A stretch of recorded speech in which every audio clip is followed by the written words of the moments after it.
ആരംഭിക്കുന്നു. നിങ്ങൾ അനുഭവിച്ചാലും. ഇന്ന് എന്റെ അതിഥിയായി എത്തിയിരിക്കുന്നത് നമ്മുടെ കേരളത്തിന്റെ ആരോഗ്യമന്ത്രിയുമായ ശ്രീമതി വീണ ജോർജ്. വെൽക്കം. അന്തരീക്ഷത്തിന്റെ മട്ടും ഭാവവും മാറുന്ന കാണുന്നില്ലേ? ആദ്യമായിട്ടായിരിക്കും ഒരാള് പോഡ്കാസ്റ്റിന് ഇങ്ങനെ കഴുത്തിന് ഇങ്ങനെ ഈ ഒരു ഇതുപോലത്തെ ഇതൊക്കെ ഇട്ടിട്ടിരിക്കുന്നത് അല്ലേ? തങ്കക്കുറവേ, നമ്മൾ ഈ നാണം കേട്ടല്ലോ.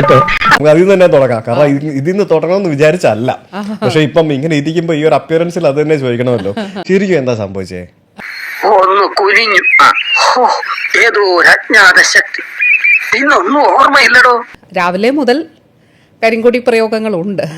അത് മറ്റേ കത്രിക വിഷയത്തിൽ അല്ലേ? അപ്പോൾ രാവിലെ മുതൽ കരിങ്കൊടി പ്രയോഗങ്ങളുണ്ട്. റോഡ് സൈഡിലുണ്ട്, ക്ലാസ്സിൽ വന്ന് അടിച്ചു. പിന്നെ ഫ്ലാഗ് പോസ്റ്റ് വളയ്ക്കാൻ ശ്രമിച്ചു. അത് നാട്ടിൽ നിൽക്കാൻ പറ്റാത്ത അവസ്ഥയാടാ. അത് പണ്ടും അങ്ങനെ തന്നെ ആയിരുന്നല്ലോ. പിന്നീടുള്ള പല സംഭവങ്ങളും നമ്മൾ ടി വിയിൽ കണ്ടതാണ്. പലരും പലത് പറയുന്നുണ്ട്.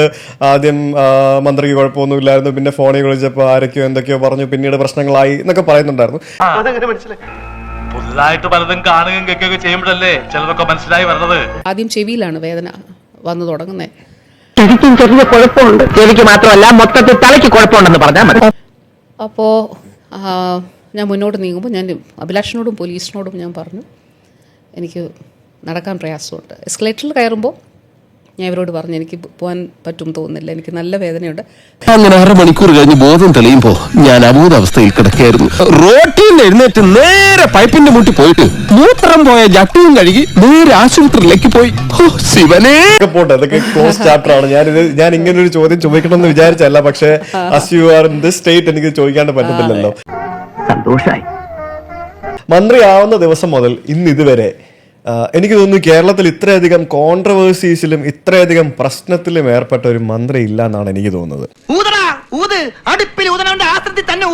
താങ്കൾ വന്നപ്പോൾ മുതൽ ഇന്ന് വരെ ഞാൻ കാണുന്നത് തൊട്ടേനും പിടിച്ചതിനും എല്ലാം വിവാദമാണ്. നേതൃത്വം കൈയാളുന്നത് വിവരമില്ലാത്തവരാണെന്ന് അവൻ പറഞ്ഞതിന്റെ അർത്ഥം ആശാൻ മണ്ണനാണെന്നല്ലടാ. അപ്പോൾ ആരോഗ്യവകുപ്പ് വളരെ ടാർഗറ്റഡ് ആയിട്ട് അറ്റാക്ക് ചെയ്യപ്പെടുന്നുണ്ട് കേരളത്തിൽ. അതിൽ യാതൊരു സംശയവുമില്ല. ഇവിടെ പറയുന്ന നിനക്കില്ലേലും കേൾക്കുന്ന എനിക്കില്ലടാ ഒരു ചളുപ്പ്. കാരണം എല്ലാത്തിനും പഴി കേൾക്കുന്ന ആരോഗ്യമന്ത്രിയാണ്. അതോ ആരോഗ്യം എന്താ താങ്കൾക്ക് കീഴിലുള്ള ഡിപ്പാർട്ട്മെന്റ് അത്രയ്ക്ക് പ്രശ്നത്തിലായിരുന്നോ?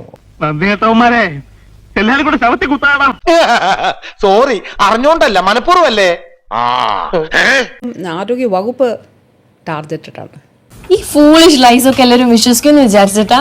സ്വന്തം ഇഷ്ടത്തിന് തട്ടിവിടുന്ന നാക്കെടുത്താന്നുണേ പറയൂ. അയ്യോ, പറഞ്ഞോണ്ട് നേരം പോയി അറിഞ്ഞില്ല. ഞാൻ പോട്ടാ. ഞാനും വരുന്നു. ചുമ്മാ വരി.